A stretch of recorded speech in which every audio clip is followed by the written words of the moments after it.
राधे राधे भक्तों। आज हम आपको बताते हैं कान्हा की लीला। अब देखो गैया कौन है पता है? ठाकुर जी के रक्षक हैं। पूरे विश्व की रक्षा ठाकुर जी करते हैं। ठाकुर जी की रक्षा गैया करते हैं। यहाँ पर वर्ण आया है कि गौ स्ना पीवा पुनर्गरज सारोकम रक्षक क्रम सकता द्वादशा। नाम ठाकुर जी की रक्षा की जिम्मेदारियाँ गैया लेकर आई हैं। और कोई भी लीला ठाकुर जी करते हैं, चाहे वो गोवर्धन लीला की हो, चाहे वो पूतना मर्दन की हो लीला, हर लीला के बाद गैया की गरज को ही ठाकुर जी के द्वादश अंगों पर लगा के गौ को मूत्र से स्नान मैया कराते हैं। कहीं मेरे लाला को कोई अला बला नज़र ना लगी हो। नहीं तो ठाकुर जी जो तिलक लगाते हैं, उस तिलक में भी अच्छा, जिस समय ठाकुर जी प्रकट हुए उसमें कोई संप्रदाय तो थे नहीं।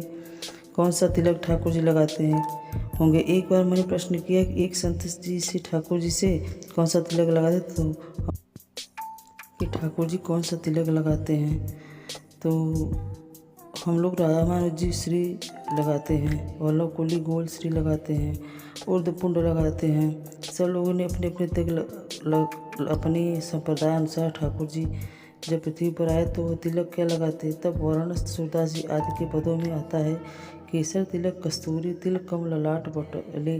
ठाकुर जी कस्तूरी का तिलक लगाते हैं, केसर का तिलक लगाते हैं, केसर चंदन लगाते हैं। और इन सबके साथ साथ ठाकुर जी गौरज लगाते हैं, गैया रज, चौड़े की खुरी की रज, उसमें यमुना जल मिलाकर के फिर ठाकुर जी उसको अपने अंग पर लगाते हैं, अपने माथे पर लगाते हैं, द्वादश संग में लगाते हैं। इस प्रकार ठाकुर जी मैया के रज से द्वादश संग में तिलक कर देती है। यशोदा मैया 6 दिन की लाला हैं और पुतना का वध भगवान ने किया। बोला भक्त वत्सल भगवान की जय। 3 महीना की जब ठाकुर जी हुए तो ठाकुर जी का पलना उत्सव हुआ। उस पलना उत्सव में सटाकर नाम का दैत्य आया। भगवान ने अपने वाम चरण को इतना लंबा करके महाराज बैलगाड़ी में एक पाद प्रहार किया और सटाकर उसमें वध हो गया। ठाकुर जी अब धीरे धीरे 1 वर्ष के हो गए और 1 वर्ष के लाला जी जैसे भय तो 2 दतियाँ निकल आई। ठाकुर जी घुंघराले केस ठाकुर जी के, और लाला अब नेक धीरे धीरे उठे और सहारा पकड़ के खड़े हो जाए। खड़े करके फिर यशोदा मैया उंगली पकड़ाए दे तो ठाकुर जी धम धम करके नेक चले। जैसे ही यशोदा मैया अपनी उंगली छोड़ दे भयभीत हो जाते। ठाकुर जी अब गिरे आगे की तरफ आ जावे, फिर पीछे जावे, आगे जाओ फिर पीछे जाओ, और धड़ाम से गिर जावे। फिर रोने लगे।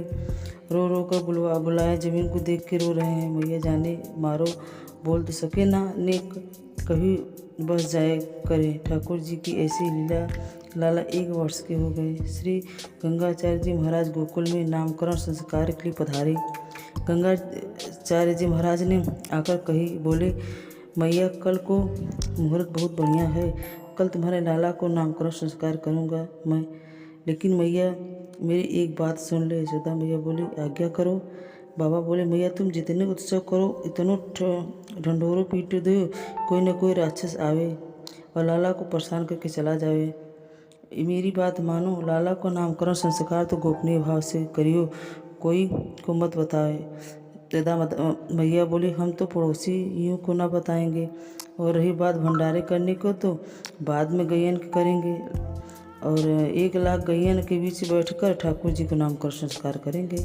गंगाचार्य जी बोले कल की तिथि बढ़िया है, कल करेंगे। मैया मेरे संग में ठाकुर जी आए हैं तो ठाकुर जी के मैं अपने हाथ से भोजन करा के प्रसादी करूं, तो आप मुझे सामग्री दे दो। सुखी मैंने एक साथ सामग्री बना के ठाकुर जी को भोग लगाए। तो मैया यशोदा ने गोबर से चौका लगाया और सब सामग्री लाकर गंगाचार्य जी को प्रदान कर दिए। बोले बाबा आप बढ़िया से प्रेम से भोग बनाओ और ठाकुर जी को भोग लगा दो।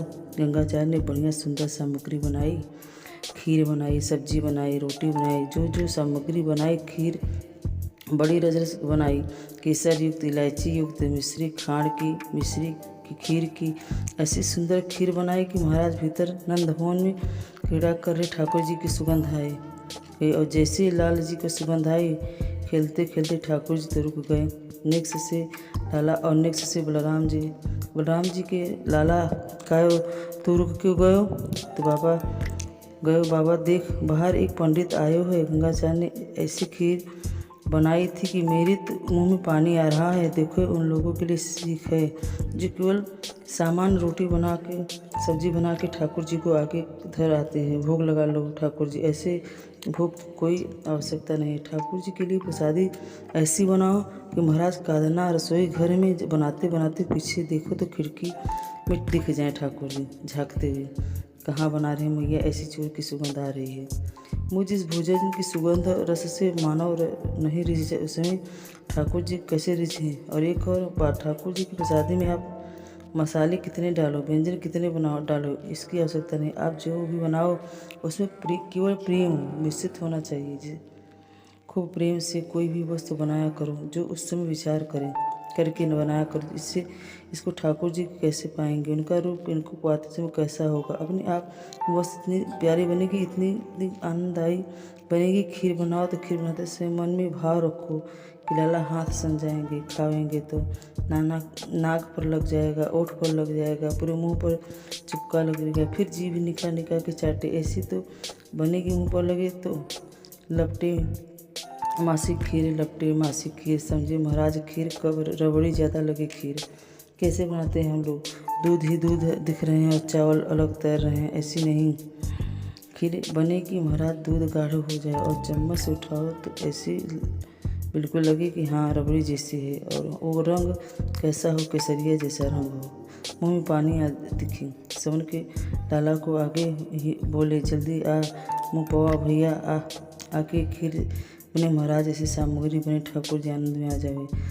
हमारे ब्रजमंडल में दाऊ दादा का स्थान, दाऊ जी इतनी छोटी छोटी पूरी बनती है वहाँ पर। क्यों बोले, शाम को समय ना दाऊ दादा भांग घोट घाट के बैठे हैं। अब भांग घोट बैठे हैं तो पूरी तोड़ेंगे तो शर्म लग जाएगा, तो इतनी छोटी पूरी है कि सब्जी लगाओ सीधी खा जाओ पूरी। ऐसे भाव, इन भावों से भोग जब निर्माण होता है तो ठाकुर जी इसको स्वीकार करते हैं। ठाकुर जी के लिए प्रसादी बड़े भाव से बनाओ। श्री गंगाचार्य जी ने खीर बनाई, ठाकुर जी के तो मुँह में पानी आ गया। बलराम जी तो बोले, बाबा मैं तो जा रहा हूँ पावे, और मुँह बढ़िया लगे तो तुमको इशारों कर दूंगा, तुम आ जाओ। बलराम जी बोले, लाला मैं तो जानूँ तो बढ़िया लगी, अकेले ही चट कर जाए ना, बुलाने को बात छोड़, तू जा पाले को, मैं गुटम करके आऊँ। निकल कर बाहर आए, गंगाचार्य जी की थाल में रखी हुई सुंदर खीर उठाई और प्रेम से पाने लगे। गंगाचार्य जी के लिए तो बन के यम वस्तु गोविंदा तो समय ग्रहण सुमुखो भक्त परमेश्वर नाम जप कर रहे हैं। ठाकुर जी आकर जैसे बात उठाकर पाने लगे, गंगाचार्य जी ने नेत्र खोलकर सामने थाल की ओर देखा तो खीर की पात्र गायब है। वहाँ से नेत्र घुमा कर देखा तो बगल में छोटे से ठाकुर जी बैठे हैं, पूरे नाक को मुँह पर आँख पर सब जगह खीर लगा के ली। यहाँ तक कि खीर लग रही है और जीभ निक निक करके लाला जी चाट रहे हैं। पहले तो हंसे, यशोदा देख तेरे लाला तो भूखे दिखे हैं। अरे देख मेरे गोपाल जी की, मेरे ठाकुर जी की भूख प्रसादी खीर खा गए। अब मैया भूख तो सब झूठ हो, दोबारा बनाना पड़ेगा। गंगाचार्य जी बेचारे पहली बार हुई ना तो बड़े हंस हंस के बोल रहे हैं, मैया आई, बाबा क्षमा कर दिए, लाला चंचल है। बड़ो मैया को अभी अंदर कर जाऊँ। ठाकुर जी को उठाकर के भीतर कराई, फिर गोबर चौका लगाई, फिर सामग्री दी। गंगाचार्य ने फिर से सामग्री बनाई। दाऊ दादा बोले, लाला कैसी रही खीर? तो खर तो बहुत जोर की, लेकिन खीर तो बहुत जोर की थी, पर चेला थोड़ा कच्चो है, मैया से शिकायत कर दियो। लाला तो कृपालु है। मैया बोले खेलेंगे हम। तो गंगाचार्य जी ने दोबारा खीर बनाई और बढ़िया बनाई, पहले से बढ़िया सुंदर युक्त करके अपने ठाकुर जी से अब भोग लगाओ। नन्ही से बालक ने झूठा कर दिया, आपका प्रसाद अब प्रेम से पाओ। एवं मस्तु गोविंदा तो समप। ठाकुर जी भीतर खेलते खेलते फिर रुक गए। बलराम जी बोले, का लाला? बोले, अब की बार तो पहले से भी जोर की बनाई है खीर। ओ लाला बार बार मत जाओ, शिकायत कर देगी मैया से। मैया ने एक आधा पर दे दी तो मारेंगी। मुँह तो मीठा हो गया, अच्छा है। ठाकुर जी के भोग में एक चीज़ समझो, ठाकुर जी को जब भी प्रसाद धरा हो ना, मिष्ठान जो है वो ठाकुर जी के आगे रखो। जैसी थाली रखो आप, उसमें मिष्ठान वाला जो स्थान उसका जो भी भाव है वो ठाकुर जी के सामने होना चाहिए। और जो सब्जी दाल आदि सब एक तरफ होनी चाहिए। ठाकुर जी प्रारंभ करते पहले मीठे थे। मीठे ही पाम सबसे पहले ठाकुर जी को घुटमन चल के आए और गंगाचार्य जी के नेत्र बंद करके बैठे भोग में खीर को पात उठा लियो। अब की बार पायो, आहा इतना स्वाद ठाकुर जी प्रेम से पाने लगे, खूब प्रेम से सुंदर स्वीकार कर रहे हैं। आपको पता है ठाकुर जी को पंचामृत स्नान पसंद क्यों है? यह दूध, दही, शक्कर, शहद इस सबसे स्नान प्रिय क्यों है? ठाकुर जी को पहले घी से नवाओ, पहले दूध से नवाओ, फिर दही से नवाओ, फिर घी से नवाओ, इन सबसे अलग नवाओ, फिर अंत में पंचामृत एक संग निभाओ। तो ऐसा रहता है कि जब ठाकुर जी का पंचामृत अभिषेक होता है तो बीच में ठाकुर जी जीभ निकाल के भोग भी लगा लेते हैं, तो ठाकुर जी का पेट भी भर जाता है, स्नान भी हो जाता है। तो ठाकुर जी को पंचामृत बहुत प्रिय है। पंचामृत स्नान इसलिए कभी जीव अभी तो शीतल काल का समय है, शीतल काल के समय से महाराज सुगंधित मीठा जल बनाओ, लेकिन चीनी का नहीं, मिश्री का, वो भी ऐसा जो घुल गई हो, ठाकुर जी को कहीं न लगी नहीं। उसमें इलायची हो, उसमें सुंदर सौंफ पड़ी हो, सुंदर केसर पड़ी हो, जल में बढ़िया उसमें मिश्री पड़ी हो, पूरी घुल जाए, तब ठाकुर जी को उसमें स्नान करा। तो ठाकुर जी प्रेम से पाते रहते हैं, स्नान भी कर लेते हैं। तो ठाकुर जी ने खीर पाई, गंगाचार्य जी ने नेत्र खोले और देखी कि अब की बार खीर का पात्र नहीं मिला।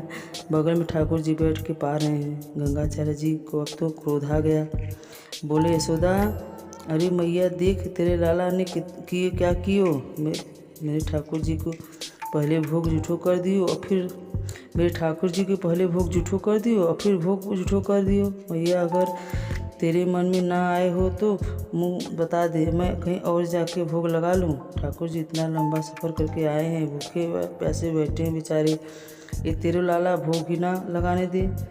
तो मैया यशोदा बोली, अरे बाबा क्षमा कर दो। बोले ना, तेरे लाला कुछ और ज़्यादा चंचल है ना।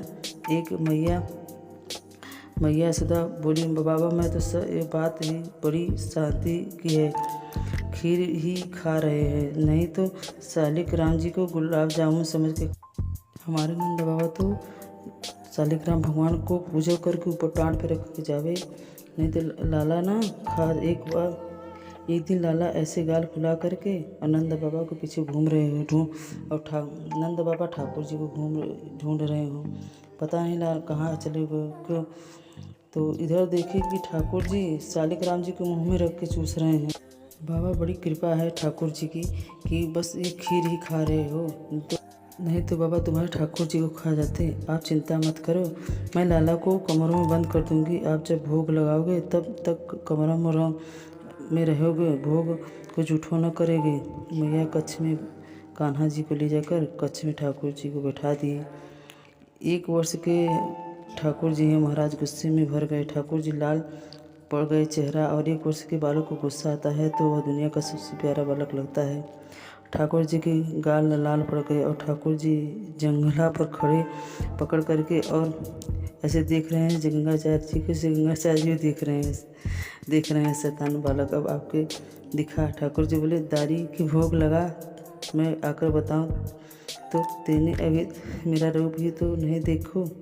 अच्छा ठाकुर जी बोले, थोड़ी बोलना जाने ही ना, लेकिन मन ही मन सोच रहे हैं कि गंगाचार्य जी से भोग बनाया, सब सामग्री बनाई, अब ठाकुर जी को चिढ़ा के मिश्री अब की बार तो ज़्यादा डाली मैंने, मिश्री और मीठी और चिपक जाएगी, ऐसी रौड़ी बनाई है। ठाकुर जी बोले, नहीं, अगर मैंने तेरी खीर को भोग लगाया है तो मेरा नाम कुंवर कन्हैया नहीं। बुला के दिखा। गंगाचार्य जी जैसे ही खीर को भोग लगा करके महाराज अपने ठाकुर जी के सामने पधारे और नैनन से ठाकुर जी को कौन वाले उनके सामने तो नक में महाराज ताले वाले सब खुल गए। भारत ठाकुर जी तब ठाकुर जी किवाड़ खोल और घुटमन चल करके गए और सामने तो खीर उठाई और खीर लेकर प्रेम से पाने लगे। यहाँ गंगाचार्य जी एवं मस्त गोविंदम थोड़ा अपना आप जाप पाठ करने के बाद नेत्र बंद करके बैठे थे। ठाकुर जी भोग लगा रहे हैं और जैसे ही अब की बार नेत्र खोल कर देखा तो नन्हे से गोपाल जी नेक्स से बटुआ से ठाकुर जी के 4 भुजा प्रकट हो गई और महाराज एक भुजा से खीर को पात्र पकड़ो और एक भुजा से ठाकुर जी खीर पा रहे हैं। अपनी तीसरी भुजा से वही खीर लेकर गंगाचार्य जी को पवार हैं। गंगाचार्य जी अब चतुर्भुज रूप का दर्शन किया। गंगाचार्य जी के नेत्र सजल हो गए। भगवान ने आपके रूप को पहचान नहीं पाया। ऐसा सुंदर रूप प्रकट करके श्री गंगाचार्य जी को सुख प्रदान कर रहे हैं ठाकुर जी। नंदन से गोपाल जी गंगाचार्य जी को ठाकुर जी ने कह दिया। बोले, गंगाचार्य जी, हमने आपको अपने रूप का दर्शन इसलिए कराया है कि आप यशोदा मैया को बताना नहीं कि मैं कौन हूँ। मैं यहाँ यशोदा मैया और ब्रजवासी इन सबको प्रेम के पावे के काज आया हूँ। यदि मैं यह बता दूँ कि मैं साक्षात भगवान हूँ तो यह सच्चा प्रेम नहीं करेंगे, मोहित यह बनावटी प्रेम करेंगे। फिर यह हमारी प्रेम प्रभुता छुपी रहने दीजिए। इनको मत बताइए कि मैं साक्षात भगवान हूँ। गंगाचार्य जी ने प्रणाम किया। अगले दिन लाला को नामकरण संस्कार हुए। सबसे पहले बलराम जी को नाम रखो गए। गंगाचार्य जी बोले, मैया आपके यह बालक का नाम राम है, पर बल की अधिकता के कारण सब व्याकुल बलराम कह के पुकारेंगे। बोले, बलराम जी महाराज की जय, बलभद्र भैया की जय। बलराम जी का नामकरण और जैसे ठाकुर जी की बारी आई, बहु निसंतान मानी रूपाणी च गुण चले गुण कमानी रूपाणी चीन जाना बहु की निसंतानी रामानी रूपाणी सुत स्वच्छ। हे मैया, आपके लाला के बहुत सारे नाम होंगे, गुण कर्म के अनुसार अलग अलग नाम होंगे। मैया बोली, बाबा इतने सारे नाम का उधर रहे हैं, एक ही नाम बता दे, मैं कैसे बुलाऊंगी। बोले, मैया ठीक है, आपके लाला का नाम यह कभी शुक्ल वर्ण का तो कभी रक्त वर्ण का तो कभी किसी वर्ण का था। इस बार ये कृष्ण वर्ण का बन आया है। यह हमारे आपके लाला का नाम कृष्ण रखो। बोले, बाबा कृष्ण लाल की जय। ठाकुर जी का नाम कृष्ण रखा गया। भगवान को नामकरण संस्कार हो गए। अब तो ठाकुर जी नक नक और बड़े है। यशोदा मैया उंगली पकड़ के चलावा सिखाए, ताल बजाए।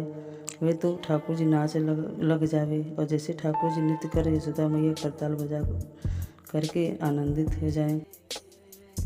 नंदलाल नचावे हर की मैया, ठाकुर जी नाचते हैं, यशोदा मैया ताल बजाती हैं।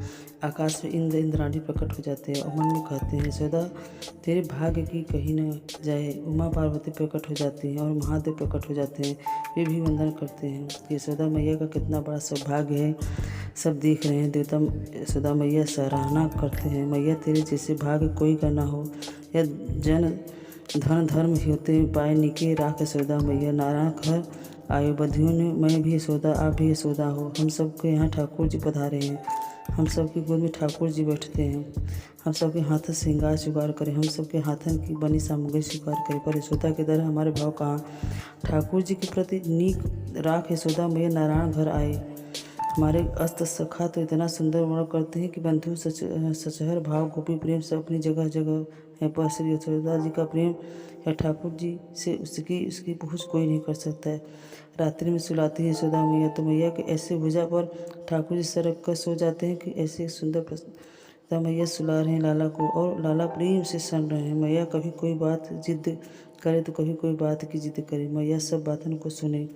लाला कभी कैसी कैसी बात करे, मैया ठाकुर जी से कह रहे हैं। ठाकुर जी बोले, मैया तुम तो इतना डांटे कोई। ठाकुर जी मैया के गोद में सोकर मैया से शिकायत कर रहे हैं। तो मैया बोली, अब तो सो जा लाला। आपको ये कहानी कैसे लगी? अगर आपको कहानी अच्छी लगी तो हमें कमेंट करके बताएं, लाइक एंड सब्सक्राइब करें। राधे राधे, धन्यवाद।